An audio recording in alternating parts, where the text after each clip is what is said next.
मजदूर साथियों को इनकलाब आणियो को इनकलाब आणियो रोडन ते अंदर मुंहिंजा मजदूर साथियों एमआरडी जी पहिरीं movement for restoration of democracy in democracy अवामी आवाज़ जे लाइ असांजे मजदूरनि शागिर्दनि हारियुनि जी क़ुर्बानी ॾिनी आहे उहा धरती सिंध जी धरती आहे पाकिस्तान जी धरती आहे पंहिंजे हक़नि ख़ातिर उन्हनि जेको आवाज़ उथारियो उनमें जेके कुझु साथी असांजा शहीद थी विया उन्हनि में मज़दूर बि हुया हारी बि हुया ऐं उनमें कुझु जेको आहे गिरफ़्तारियूं थियनि थियूं उन्हनि जो जेको आहे तनसीबूं आहिनि मोरे खेरपुर दादूअ में भाटियड़ा पुट ढोलक था मोरे खेरपुर दादूअ में भाटियड़ा पुट ढोलक था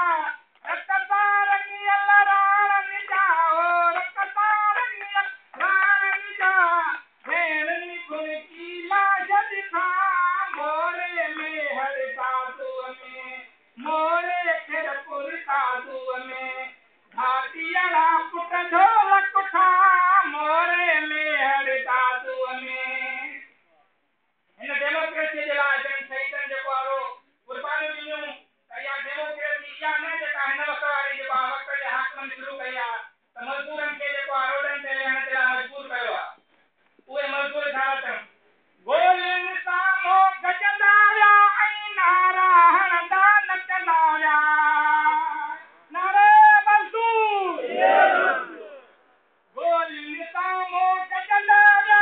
ऐं नारा हणंदा नचंदा विया जन से गोलियूं हयूं कदारनि जन से गोलियूं हयूं कदारनि तन बि आख़िर खोड़ पुठा मोरे में हर दादूअ में भाटियड़ा पुट ढोलक था मोरे में हर दादूअ में